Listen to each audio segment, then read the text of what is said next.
Students, good morning. Jyotiba Phule group of education online education में आपका स्वागत है। क्लास 12 मैथमेटिक्स का चैप्टर नंबर 4 करा रहे थे साइंटिफिक डिटरमिनेंट, जिसमें मैंने आपको प्रश्नावली 4.2 के कई क्वेश्चन कराए थे। आज उस कड़ी में एक क्वेश्चन और लेते हैं, थोड़ा अच्छे लेवल का लेते हैं। तो साइड का मान किसी दिए गए मान के बराबर सिद्ध करने के लिए कुछ प्रक्रिया को ध्यान रखते हैं। अगर डायरेक्ट विस्तार करते हैं तो साइड का मान आप प्रूव नहीं कर पाओगे। क्या प्रक्रिया रखते हैं कि जो भी कॉमन फैक्टर उनको बाहर निकालते हैं, किसी भी पंक्ति अथवा स्तंभ में आ जाए, उसके बाद साइड में दो शून्य बनाने का प्रयास करते हैं और कोशिश ये रखते हैं कि वे दोनों शून्य एक ही पंक्ति अथवा एक ही स्तंभ में आ जाए। अगर ऐसा नहीं तो कहीं पर भी आ जाए। उसके बाद फिर से कॉमन फैक्टर को बाहर निकालते हैं और साइड का विस्तार करते हैं और साइड का मान दिए गए मान के बराबर प्रूव कर देते हैं। क्वेश्चन इजी भी आते हैं, कठिन भी आते हैं। तो आज थोड़ा कठिन क्वेश्चन लेते हैं। तो क्वेश्चन नंबर 13 करा रहा हूं, प्रश्नावली 4.2 का। क्या कह रहा है, स्थिति कीजिए कि एक साइड पे रखी है किस प्रकार, इसके अवयव पे रखे 1 + a² - b², 1 + a² - b² 2ab - के 2b 2ab 1 - a² + b² 2a और 2b माइनस के 2a और 1 - a² - b²। किसके बराबर शब्द करके लाना है? 1 + a² + b² का होल क्यूब। ये देखिए, इसको किस प्रकार करेंगे वो देखना है। अगर मैं ये देखो किसी पंक्ति अथवा स्तंभ में कोई वैल्यू कॉमन में है तो देखो इसमें 2b है, यहाँ 2b है, लेकिन यहाँ पर 2b नहीं है। कॉमन का सिलसिला खत्म हो गया। ना तो किसी पंक्ति में कोई अवयव कॉमन आ रहा है, ना स्तंभ में कोई अवयव कॉमन आ रहा है। तो फिर कैसे किया जाए? तो हम यही प्रयास करेंगे, यहाँ पर सब लोग एक से बन जाए। किसी पंक्ति में किसी पंक्ति को जोड़ने या लगाने पर नहीं भी बन पाए तो कहीं पर भी दो शून्य बनाएंगे। तो आज मैं आपको नए टाइप का क्वेश्चन करा रहा हूं, तो देखिए इसका सॉल्यूशन। तो मैंने LHS ली, क्या है? 1 + a² - b² 2ab - के 2b और क्या है 2ab 1 - a² + b² 2a 2b - के 2a 1 - a² - देखो किसी भी पंक्ति में से कुछ भी कॉमन में नहीं आ रहा, कहीं किसी स्तंभ में से आ रहा है। इसके अलावा आप देखोगे इसमें कि ऐसा भी कहीं नहीं बन पा रहा है कि अगर उसके सारे अवयव एक से बन जाए, जिसको मैं बाहर निकालूं तो 1 1 बना जाए, तो वो भी प्रक्रिया नहीं बन पा रही है। अरे किसी पंक्ति में किसी पंक्ति को जोड़ने पर ऐसा नहीं है कि एक से अवयव बन जाए, वो भी नहीं हो रहा है, जो कि पिछले क्वेश्चन कराए थे। तो कहीं पर भी 2 जीरो बनाएंगे। तो ये दिमाग कराना है कैसे 2 शून्य बन सकते हैं, ठीक है ना? तो ये देखना है कैसे 2 शून्य बन सकते हैं, ठीक है ना? जैसे इधर देखिए, अगर मैं C1 में से C3 को B का गुणा करके घटा दूं तो 2ab में से 2ab जाएगी, क्या बचेगा? यहाँ 0 बचेगा। ऐसे ही अगर मैं इस वाले स्तंभ में से इस वाले स्तंभ को a का गुणा करके घटा जोड़ दूं, या माइनस है ना, अपोजिट साइड है, तो यहाँ पर भी 0 बन जाएगा। तो एक 0 यहाँ बन सकता है, एक 0 यहाँ बन सकता है। उसके बाद कॉमन फैक्टर को बाहर निकालेंगे। तो वही प्रक्रिया थोड़ा ध्यान दे रहे हैं। तो देखो एक तो क्या करना होगा, C1 में से C3 को B का गुणा करके घटाना। अगर B का गुणा कर दूंगा मैं, यहाँ पे कॉमन सेंस है, तो 2ab में से 2ab जाएंगे तो क्या बचेगा? 0। डायरेक्ट विस्तार करने से आप 4 का भी रूप निकल पाओगे। ये क्या करना। और ऐसे ही मैंने क्या किया, C2 में C3 को, देखो यहाँ एक ही कमी है, 2ab में -2ab जुड़ेगा तो 0 बनेगा। अब मैं जोड़ रहा हूं किसका गुणा करके? a का, इसको C3। तो C1 में से तो C3 को मैंने b का गुणा करके घटा रहा हूं और C2 में C3 को a का गुणा करके जोड़ रहा हूं, तो यहाँ पर भी 0 बन जाएगा और यहाँ पर भी 0। बाकी कॉमन फैक्टर को बाहर निकालेंगे, फिर देखेंगे कई 2 शून्य बन सकते हैं, एक ही लाइन में नहीं बनेंगे, तो फिर विस्तार करेंगे, ठीक है ना? देखिए क्या फर्क पड़ेगा, केवल C1 का फर्क पड़ेगा और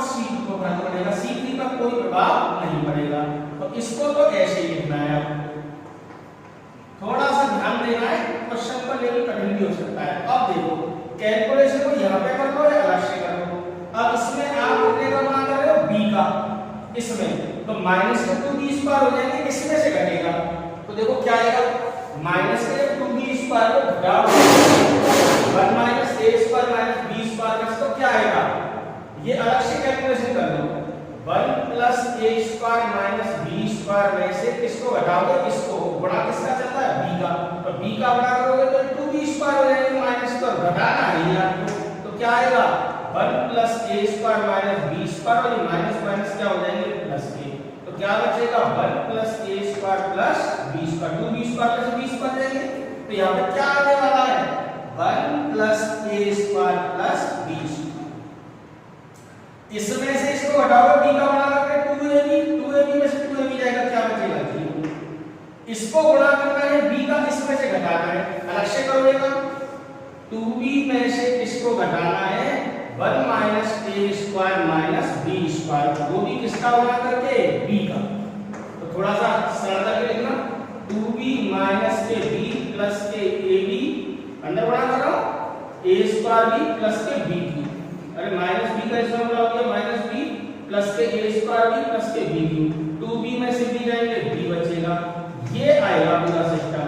अगर इसमें से आप b कॉमन ले लेते हो तो अब क्या बचेगा 1 प्लस a² प्लस b², तो इसमें से जब इसको घटाओ तो b का गुणा करके, तो यहां पर गंदगी फैलाने से बैठ रहा है, वहीं पर सरल करके ले आओ, ठीक है ना, तो क्या बचेगा b into 1 plus a² plus b², ये देखिए अब की बार c2 में c3 को जोड़ रहा हूं a का गुणा करके, जब इसमें a का गुणा करोगे तो 2ab में माइनस 2ab जोड़ोगे क्या बचेगा 0, इसमें इसको a का गुणा करके जोड़ना है, लिखा है ना, और a का गुणा करोगे तो 2a² आएगा, इसमें जोड़ेगा तो 2a² में से a² जाएगा, a² बचेगा, तो क्या आएगा 1 plus a² plus b², इसमें a का गुणा करके इसमें जोड़ना है, ध्यान से समझना, माइनस के 2a में जोड़ना है 1 माइनस a² माइनस b², तो लेकिन किसका गुणा करके a का, तो ये सारी कैलकुलेशन आप अलग से करें तो ही बेहतर है, नहीं तो इसमें थोड़ी सी कैलकुलेशन में गंदगी सी आ जाएगी, फिर आपको सॉल्व करने में दिक्कत आएगी, तो इसको सरल करो, माइनस 2 में से जाएगा minus a minus ab² minus a common ले लो, क्या बचेगा 1 प्लस a² प्लस b², तो क्या मिला माइनस का a 1 plus a² plus b², minus का a 1 plus a² plus b², 1 plus a² plus b², ठीक है ना, ये क्या था 1 माइनस a² माइनस b²,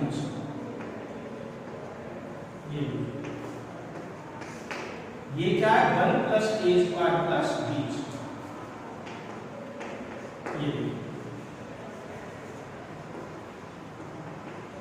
ये देखिए, तो अब तक ये चीजें बनी है, इसमें थोड़ा सा इसको अच्छे से लिखिए ना, यहाँ माइनस के 2b, यहाँ 2a, या 1 माइनस a², ये तो बिल्कुल ऐसे ही लिखा है, तो अब तक हमने क्या किया, c1 में से c3 को घटाया b का गुणा करके 0 बनाने के लिए, अगर इस पर b का गुणा करके घटाओगे तो 2 में से 2 जाएगा 0 बन जाएगा, यहाँ पर c2 में c3 को जोड़ा है a का गुणा करके, दो संक्रिया लगाएंगे, ये आपके दिमाग में आ रही होंगी किस प्रकार की बनाएंगे, समझ में आ गया, अब तक यहाँ पर इतनी सफलता हमने पाई, अब देखेंगे इसमें कोई कॉमन फैक्टर तो नहीं है किसी भी पद के ऊपर किसी भी स्तंभ में, तो कॉमन फैक्टर हो तो उनको बाहर निकालना है, तो साइड में बनेगा, ये काम तो करना ही करना है, ठीक है, तो अब देखो c1 में से क्या कॉमन आ रहा है 1 प्लस a² प्लस b², इसमें भी है और इसमें भी है, 0 में से तो प्रत्येक राशि कॉमन आ जाती है, c2 में से क्या कॉमन आ रहा है वही 1 प्लस a² प्लस b², 0 में से तो प्रत्येक राशि कॉमन आ जाती है, तो c1 से 1 प्लस a² प्लस b² एवं c2 से 1 प्लस a² प्लस b², ये हमने क्या किया उभयनिष्ठ निकाल दिया, ये देखिए, तो क्या बचेगा सारे दो देखिए, यहां से 1 बचेगा, यहां से 0, यहां से b, ऐसे यहां से 0 1 माइनस 1, यहां से क्या बचेगा माइनस 2b, बिल्कुल ऐसे ही ऐसे minus 2b 2a 1 minus a² minus b², अब आपने दो जगह से निकाला है, C1 से भी और C3 से भी, तो दो जगह से निकालोगे तो यहाँ पे क्या हो जाएगा 1 + a² + b² * 1 + a² + b² whole square बन जाएगा। अरे दो जगह से निकालना है, यहाँ से निकालोगे 1 + a² + b², फिर एक और बार निकालोगे तो उसका गुणा होगा तो होल स्क्वायर बन जाएगा। अब तक समझ में आया? अब इसमें दो जीरो बन चुके हैं, जरूरी नहीं एक ही लाइन में, कोशिश रखते हैं अगर इसमें एक ही लाइन में बनाने का प्रयास करोगे तो और ज्यादा काम करना पड़ेगा, इतना ही सफिशिएंट है। अब इसका विस्तार करो तो देखो r1 के सापेक्ष मैंने कर दिया विस्तार। अब इसमें कोई दिक्कत नहीं आएगी, रिजल्ट अपने आप प्रूव हो जाएगा। और डायरेक्ट विस्तार कर दोगे तो चाहकर भी प्रूव नहीं कर पाओगे। तो 1 + a² + b² का होल स्क्वायर ऐसे ही, अब इसको खोल दो प्लस माइनस प्लस, तो 1 के लिए ये हटेगा, इसका माइनस से यही रहेगा और इसका माइनस इससे करोगे माइनस का करेंगे तो माइनस माइनस हो जाएगा प्लस। बाकी जीरो के लिए कुछ भी करने की जरूरत नहीं है। और माइनस के 2b के लिए प्लस माइनस प्लस क्या हटेगा, ये हटेगा, इसका माइनस से 0 माइनस ये आएगा। ठीक, तो क्या आया 1 + a² + b² का होल स्क्वायर, और यहां से क्या मिला सरल करके लिखो 1 का गुणा करोगे तो ये जाएगा 1 2a² में से a² जाएगा a² - b², इधर -2b का -b से गुणा होगा प्लस के 2b², क्या बचा मतलब 1 + a² + b² का होल स्क्वायर, और यहां पर भी क्या मिला 1 + a² 2b² + b² जाएगा तो b², ये दो घात ये एक घात 1 + a² + b² का होल, यही हमारी एक बार फिर रिमाइंड करता हूं क्वेश्चन में क्या किया था। देखो इसकी किसी भी पंक्ति अथवा स्तंभ में से कुछ भी कॉमन नहीं आ रहा था, और गुणधर्म नंबर 6 का प्रयोग करके किसी भी पंक्ति अथवा स्तंभ के सारे अवयव एक से बनाने का प्रयास करूं तो वो भी नहीं हो पाएगा। तो फिर हमें दो जीरो तो बनाने तो एक ही पंक्ति अथवा एक ही स्तंभ में इसमें दो जीरो फिर आसानी से नहीं बनेंगे। तो हमने क्या कहा था, कहीं पर भी लाएंगे लेकिन दो जीरो बनाकर ही विस्तार करेंगे, कॉमन फैक्टर को बाहर निकालेंगे। तो अवयवों में खासियत ये नजर आएगी कि यहाँ 2ab का यहाँ 2a का, अगर इसमें b का गुणा करके इसमें से घटा दूं और ऐसा गुणधर्म नंबर 6 कहता है सारणी की किसी भी पंक्ति अथवा स्तंभ में किसी अन्य पंक्ति अथवा स्तंभ को किसी संख्या से गुणा करके जोड़ा अथवा घटाया जाए, सारणी के मान पर कोई प्रभाव नहीं पड़ता है। पर मैंने c1 में से c3 को घटा दिया b का गुणा करके, और 2ab में से 2ab जाएगा तो क्या बच जाएगा, देखो 2ab में से जहां पर b का गुणा करके घटाओगे 2ab में से 2ab जाएगा 0 बचेगा, और बाकी अगर वो लिखना है ये 2b² हो जाएगी माइनस के, इसमें से घटाओगे सरल करोगे ये आएगा, यहां पर एक b का गुणा करोगे इसमें से इसको घटाओगे सरल करके यही आएगा। जैसा मैंने c1 में से c3 को घटाया था b का गुणा करके, अब की बार यहां पर 0 बन सकता है, यहां पर -2b है, यहां पर 2a, अगर इसमें a का गुणा करके इसमें जोड़ दूं तो 2ab और माइनस के 2ab क्या हो जाएगी 0, तो वही काम किया था मैंने। बाकी अवयवों को सरल करके लिखाइए। C1 और C2 में संक्रिया अलग है, C1 और C2 चेंज होंगे, C3 पर कोई प्रभाव नहीं पड़ेगा। अब इसके जो एलिमेंट आएंगे उसमें हमने देखा था कि C1 में 1 + a² + b² तक प्रत्येक अवयव में आ रहा है, 0 में से तो प्रत्येक राशि कॉमन आ जाती है, निकाल लिया लिखा है, C1 से ये निकाला है और C2 से भी यही निकाला है, दो जगह से आएगा तो होल स्क्वायर बन जाएगा, बाकी ये लिख दिया। अब इसका मैंने r1 के साथ जैसे ही विस्तार किया रिजल्ट प्रूफ हो गया। अगर मैं डायरेक्ट विस्तार कर देता इसका रिजल्ट प्रूफ नहीं होता। तो इसके विभिन्न प्रश्नावली में कुछ क्वेश्चंस आएंगे, एग्जाम्पल आएंगे, उनको आप ट्राई करना। अगर कोई क्वेश्चन रह जाता है, आपकी समझ में नहीं आता है, तो जब ऑफलाइन क्लास चले तब डिस्कस कर लेना आके। अब ये वाला टॉपिक यहाँ पर फिनिश कर देंगे। अब इस साइड का नया टॉपिक स्टार्ट करेंगे, देखिए क्या है, जिसका सवाल पेपर में जरूर आता है, लेकिन 1 या 2 नंबर में आएगा, ये 3 नंबर वाले सवाल है। देखो किस तरीके से अगला टॉपिक, अगला है साइड के अनुप्रयोग, साइड के अनुप्रयोग, एप्लीकेशन ऑफ डिटरमिनेंट, ठीक है ना। तो नया टॉपिक स्टार्ट करा रहा हूं मैं आपको, साइड के अनुप्रयोग।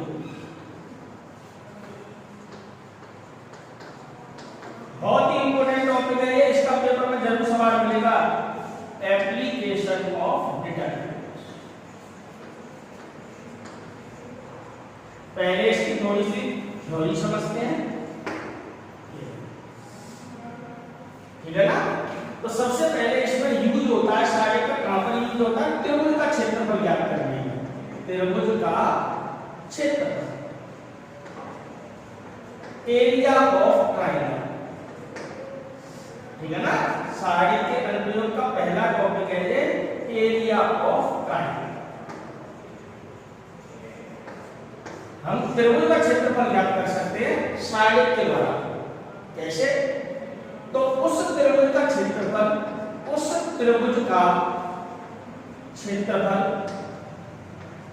जिसके शीर्षों के निर्देशांक, जिसके शीर्षों के निर्देशांक, केवल उसी त्रिभुज का क्षेत्रफल निकाल पाएंगे साइड के द्वारा जिसके शीर्षों के निर्देशांक दे रखे हो, कुछ भी हो, x1 y1, x2 y2 और x3 y3, ऐसे इस प्रकार के कोई भी नाम दे सकते हो, तो ए बी सी या पी क्यू आर कुछ भी। तो देखो त्रिभुज का क्षेत्रफल हम 8th क्लास से निकाल रहे हैं, सीधी सीधी बात होती है, 1/2 आधा गुणा ऊंचाई, अगर समबाहु त्रिभुज है तो √3/4 भुजा स्क्वायर। अगर हमने और भी क्लास पढ़ी थी 11वीं में पढ़ा था, एक यूनिट फार्मूला आता है त्रिकोणमिति के अंदर, √s s - a s - b s - c, उसके द्वारा हम निकाल लेते हैं, ठीक है ना। जहां s होती है उसकी अंत परिमाण a + b + c / 2।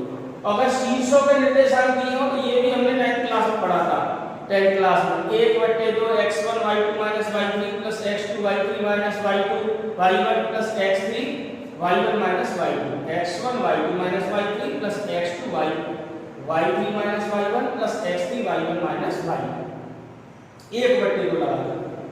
तो इसका हम क्षेत्रफल जानते हैं, लेकिन हम किसके द्वारा निकालना है? साइड के द्वारा, ठीक है ना, डिटरमिनेंट के द्वारा निकालना है इसका एरिया।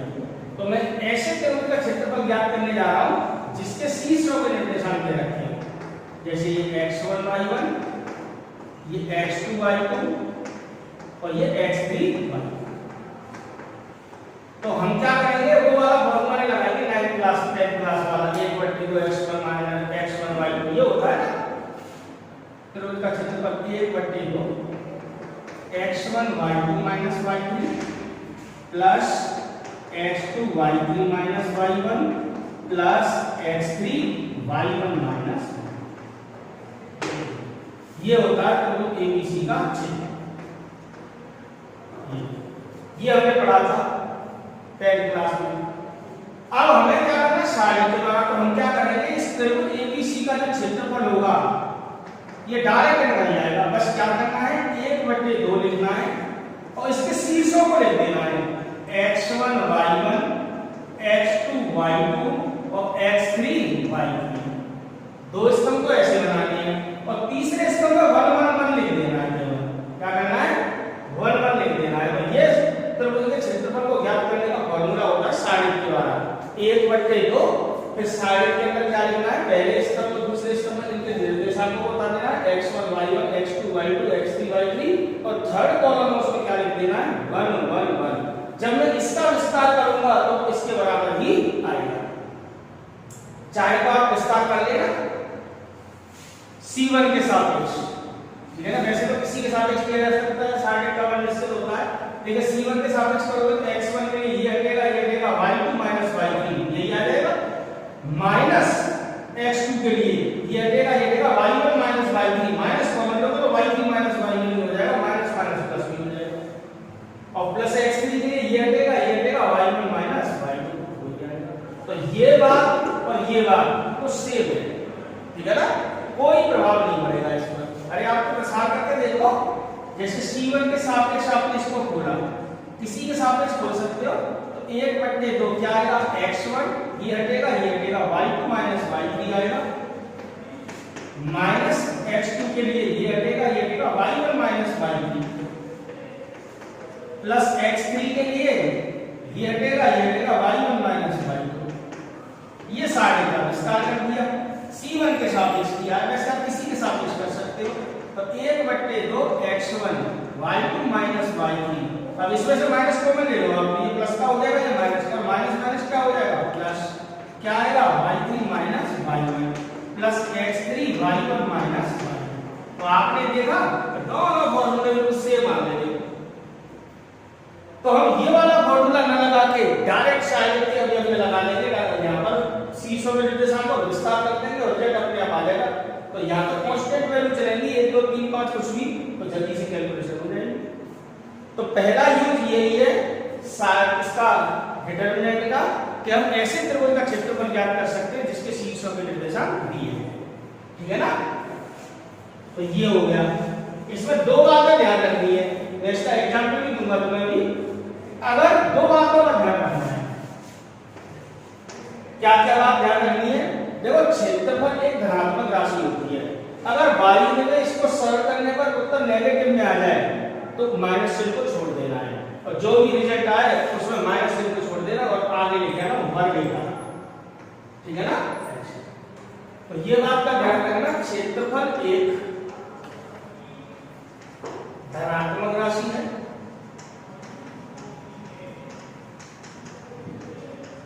अतः क्षेत्रफल का मान ऋणात्मक प्राप्त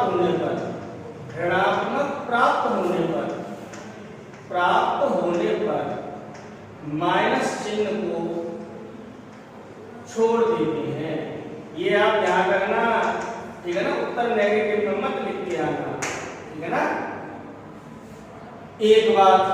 दूसरी बात, कभी कभार क्या होता है, क्षेत्रफल पहले से दे देता है, कहेगा कि अगर किसी त्रिभुज के शीर्ष 2,3, 3,5 और k,6 है तो k का मान ज्ञात कीजिए या लैम्डा का मान ज्ञात कीजिए, जबकि इसका क्षेत्रफल 25 वर्ग इकाई है या 50 वर्ग इकाई है। तो क्षेत्रफल पहले से दे देगा और किसी अज्ञात शीर्ष का मान निकलवाएगा। तो ऐसी स्थिति में आपको जो भी क्षेत्रफल दे रखेगा वहां पर दो चिन्ह लगाने, प्लस का भी और माइनस का भी, ठीक है ना। तो यदि क्षेत्रफल पहले से ज्ञात हो, ये याद रखनी है। तो मैं इसका सवाल कराऊंगा, तो यदि क्षेत्रफल पहले से ज्ञात हो, पहले से दिया हो, दिया मतलब समझो ज्ञात हो,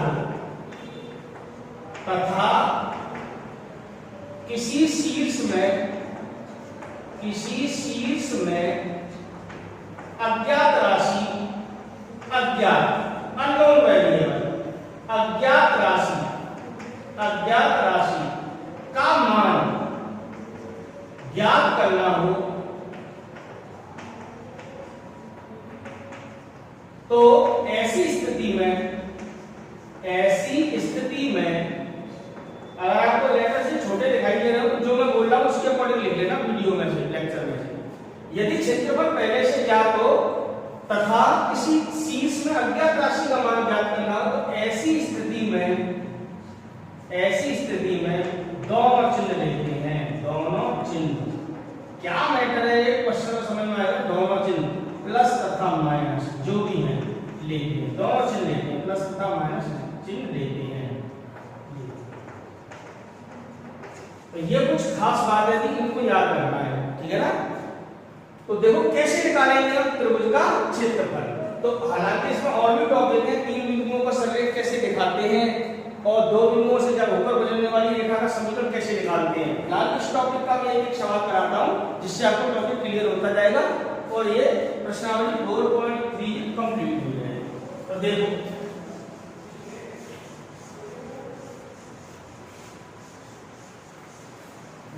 इसका सवाल देखेंगे, प्रश्नावली 4.3।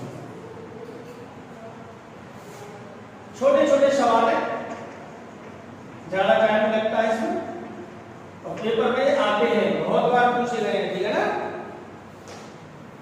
तो देखो प्रश्नावली 4.3 का क्वेश्चन लेते हैं, आपको ये टॉपिक क्लियर हो जाएगा। देखो क्वेश्चन नंबर फर्स्ट में ये कहा है कि निम्नलिखित प्रत्येक में से दिए गए शीर्ष बिंदुओं वाले त्रिभुज का क्षेत्रफल ज्ञात कीजिए।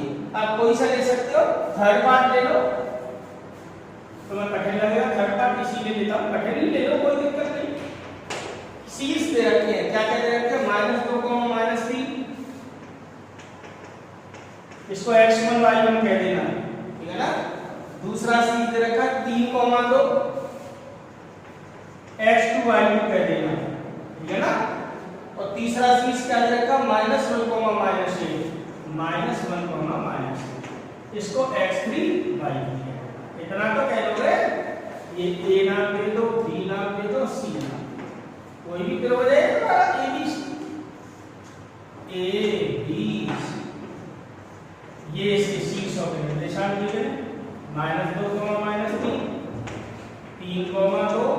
माइनस ए कॉमा माइनस। इस त्रिभुज का निकलवा रहा क्षेत्रफल, तो बस डायरेक्ट त्रिभुज एबीसी का क्षेत्र।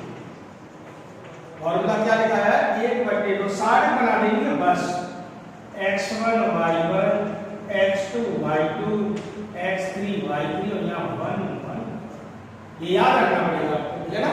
बस इसे वैल्यू डाल दो और फिर विस्तार करना। x1 y1 का मान -2 -3 3 2 -1 -8 यहाँ 1 1।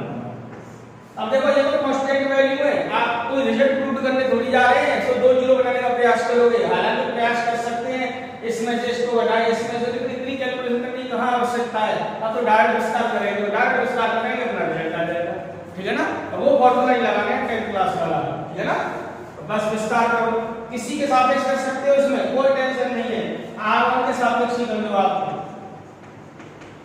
साइड का मान निश्चित होता है r1 के सापेक्ष विस्तार करने पर। तो क्या आएगा, चिन्हों का ध्यान रखते हैं कैसे चलते हैं, प्लस माइनस प्लस। अब प्लस चलता है ना, माइनस है तो माइनस ही आएगा, ये हटेगा 2 एकम 2 माइनस माइनस 8 का 1 से बड़ा माइनस 8 का आएगा, प्लस के 8 हो जाएगा, प्लस माइनस यहाँ माइनस 3 है तो माइनस माइनस क्या हो जाएगा प्लस, ये हटेगा 3 माइनस माइनस 1 प्लस का 1 हो जाएगा, प्लस माइनस प्लस 1 के लिए ये हटेगा 3 8 24 माइनस के 24 माइनस माइनस 1 का बराबर से माइनस 2 प्लस के 2 हो जाएगा।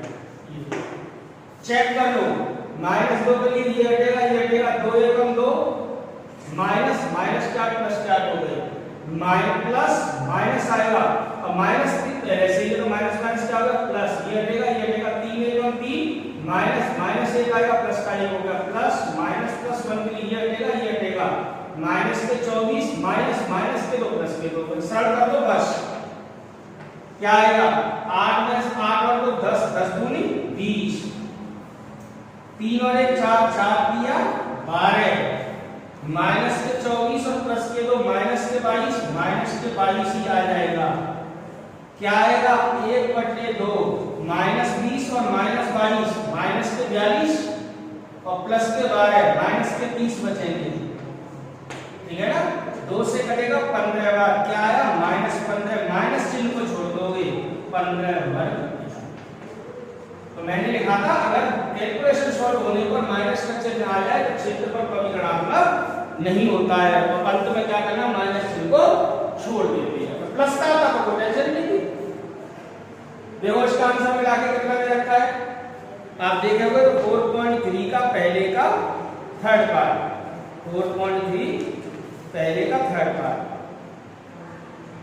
4.3 पहले का थर्ड 15 वर्ग इकाई आप लिखे ना वर्ग इकाई, उसने नहीं लिखा आंसर की बात। क्वेश्चन समझ में आया है, बड़ी आसानी से हो जाता है। अब इसका एक और क्वेश्चन लेते हैं जिसमें क्या कह रहा है, मैंने क्या लिखा था क्षेत्रफल पहले से दिया हो। जैसे क्वेश्चन नंबर 3 क्या कह रहा है, प्रत्येक में a का मान ज्ञात कीजिए यदि त्रिभुज का क्षेत्रफल 4 वर्ग इकाई है, पहले से दे दिया 4 वर्ग इकाई, तो इसको कैसे करेंगे ये देखना है।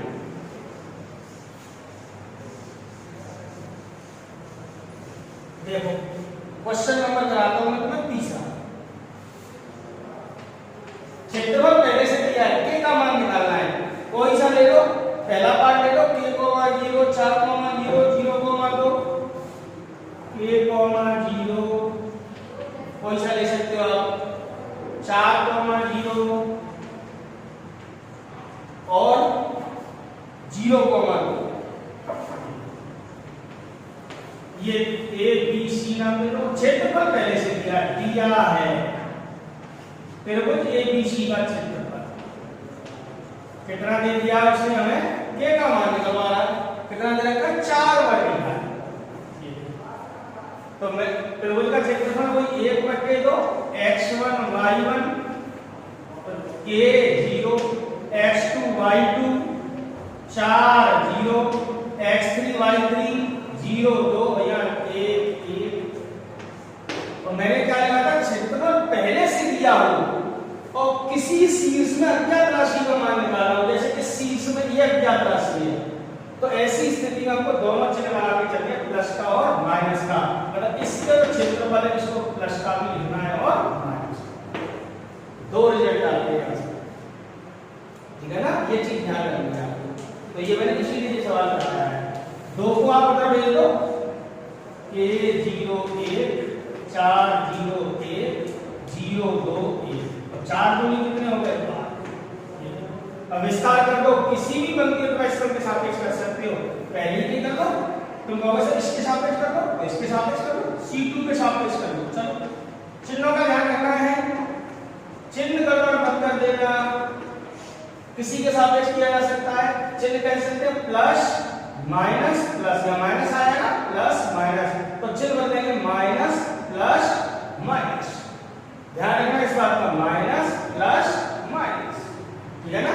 तो 0 0 के लिए तो कोई जरूरत नहीं है, 0 0 माइनस प्लस माइनस 2 के लिए ये हटेगा, ये हटेगा।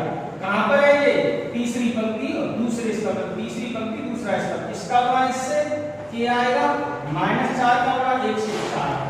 देखो ये हटा है और ये हटा है, k -4 बराबर प्लस माइनस। तो क्या आया आपका,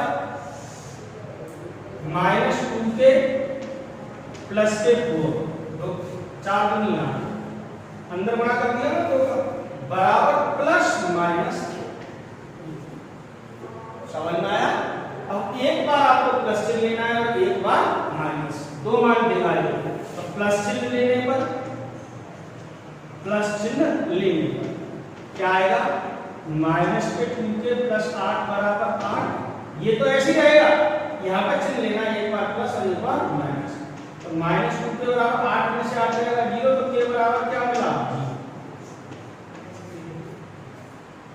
-2 का भाग 0 है। तो एक बार आपने माइनस चिन्ह लिया,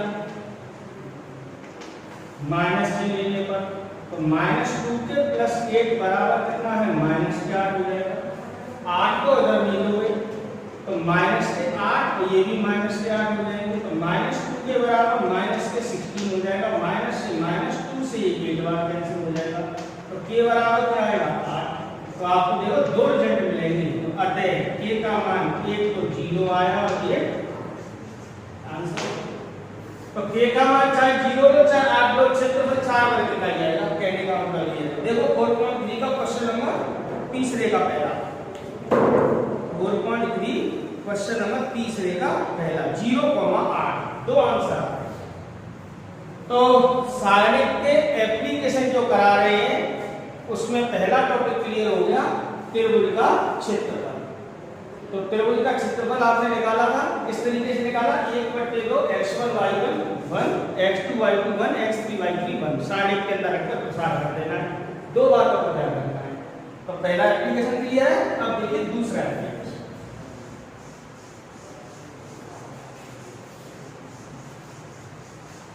तो ये तो क्लियर हो गया कि त्रिभुज का क्षेत्रफल कैसे निकालते हैं। बाकी आप एग्जाम्पल भी देख सकते हैं। इसका दूसरा एप्लीकेशन आता है 3 बिंदुओं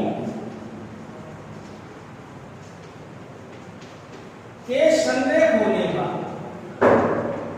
3 बिंदुओं के संरेख, संरेख का मतलब समझते हो, एक ही रेखा में होने का प्रतिबंध, कंडीशन, शर्त।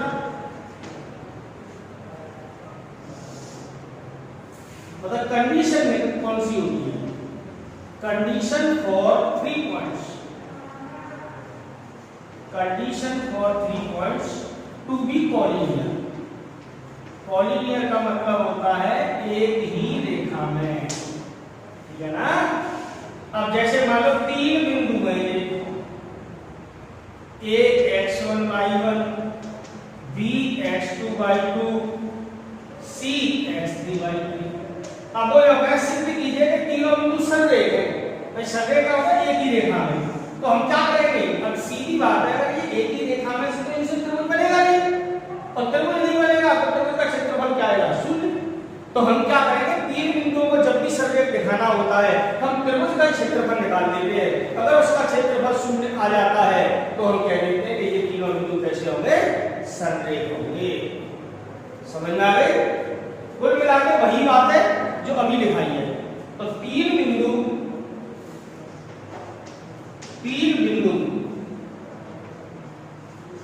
A x1, y1, B x2, y2 और c x3, y3। कोई भी नाम हो सकते हैं, p q r कुछ भी, ये संरेख होंगे, ये ध्यान रखना। यदि इनसे बने त्रिभुज ABC का क्षेत्रफल 0 हो, ये याद रखना बस ये चीज। तो हम क्या करेंगे, त्रिभुज ABC का क्षेत्रफल वही क्या होता है, 1/2 x1 y1 x2 y2 x3 y3 1 1 1। इसको सरल करेंगे और ये वैल्यू किसके बराबर आ जानी चाहिए, 0। तो अगर किसी त्रिभुज का क्षेत्रफल 0 प्राप्त हो गया, समझ लो वो तीनों बिंदु जो है ना, शीर्ष जो है वो एक ही रेखा में है। एक ही रेखा का मतलब वो संरेख है, समझ में आ रहा है। तो तीन बिंदुओं को संरेख दिखाना है तो तुम्हें क्या करना है, कुछ नहीं, त्रिभुज का क्षेत्रफल निकालना है। क्या आ जाएगा, 0। क्या देना, त्रिभुज का क्षेत्रफल 0 है, अतः तीनों बिंदु संरेख होंगे। कंप्लीट हो जाएगा क्वेश्चन। और लास्ट आता है इसमें दो बिंदुओं से गुजरने वाली रेखा का समीकरण। तीसरा क्वेश्चन, दो बिंदुओं, कोई भी दो बिंदु है x1 y1 ऐसे तथा x2 y2 से होकर गुजरने वाली रेखा का समीकरण। दो बिंदुओं से होकर गुजरने वाली रेखा का समीकरण। देखो नेक्स्ट लेक्चर में इनके ऊपर सवाल बनाएंगे, फिलहाल आप फॉर्मूले नोट कर लेना है। तो एक बार बताओ, आपने 11वीं क्लास में पढ़ा था दो बिंदुओं से गुजरने वाली रेखा का समीकरण, क्या पढ़ा था फॉर्मूला, याद होगा, y माइनस y1 बराबर y2 minus y1 upon x2 minus x1 और x माइनस x। अरे सरल रेखा करके चक्र आया था, उसमें दो बिंदुओं से गुजरने वाली रेखा का समीकरण ये लिखा था, याद है हमें। लेकिन हमें सारित्य प्रयोग द्वारा रेखा का समीकरण निकालना है, समझ में आ रहा है। तो फिर कैसे निकालेंगे, तो हम क्या करेंगे वो टेक्निक समझिए। जैसे कोई दो बिंदु है, इनसे होकर रेखा का समीकरण निकालना है। ये कोई दो बिंदु है, ए है जिसके निर्देशांक x1 y1 है और बी है जिसके निर्देशांक x2 y2। अब इस रेखा का समीकरण ये वाला फॉर्मूला लगा के अगर उत्तर लाओगे तो उत्तर तो सही आ जाएगा, लेकिन वो मार्क्स नहीं देगा, क्योंकि ये आपका मेथड है ना 11वीं क्लास का, जब वो क्या करेगा सारित्य प्रयोग द्वारा पेपर में लिख के आएगा। अगर लिख के नहीं आता है तो आप हालांकि ये वाला लगा सकते हो, लेकिन ये वाला लगाएंगे तो गलती से 12वीं क्लास में ये है ही नहीं, ठीक है ना। तो बोर्ड एग्जाम में जब भी क्वेश्चन आएगा दो बिंदुओं से गुजरने वाली रेखा का समीकरण, तो सारित्य विधि का प्रयोग करना है, ठीक है ना। तो हम क्या करेंगे, इसका इक्वेशन लाने के लिए इस रेखा पर एक अन्य बिंदु ले लेंगे P, जिसके निर्देशांक x, y मानेंगे। आप क्या मानेंगे, x, y। जो रेखा के समीकरण में x और y आते हैं, तो हम क्या करेंगे x, y इस पर एक अन्य बिंदु ले लेंगे, और ये अन्य बिंदु रेखा पर ही लिया है, तो तीनों बिंदु संरेख होंगे, और तीनों बिंदु संरेख होंगे तो इनसे बने त्रिभुज का क्षेत्रफल 0 होगा। तो क्षेत्रफल को 0 के बराबर रख देंगे। यहाँ पर 0 क्यों लाना पड़ता है, वहां लेकर चलेंगे और फिर विस्तार कर देंगे, बराबर में 0 चलेगा, रेखा का समीकरण तैयार हो जाएगा। तो हम क्या करेंगे, माना इस रेखा पर एक अन्य बिंदु px, y स्थित है, ऐसे मान के चल लेते हैं। तब इनसे बने, तब बिंदु a, b और ये p संरेख हो जाएंगे।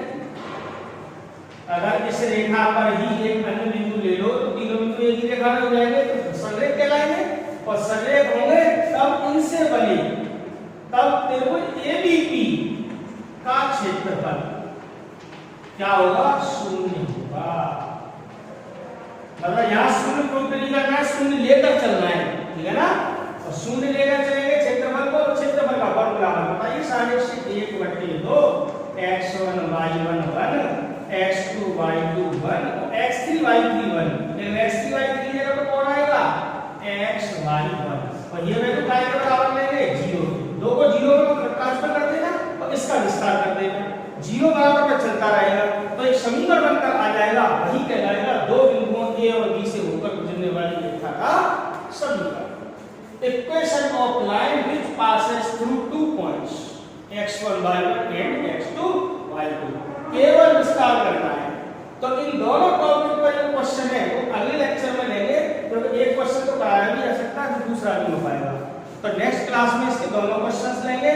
फिर इसका अगला टॉपिक आएगा किसी भी सारणी के उपसारणी को सेकंड, जो कि मैं पहले पढ़ा चुका हूँ, एक बार और आएंगे, ठीक है ना।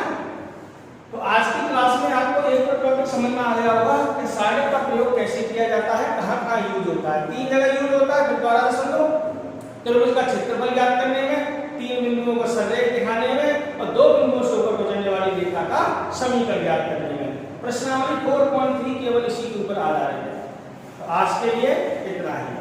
Thank you.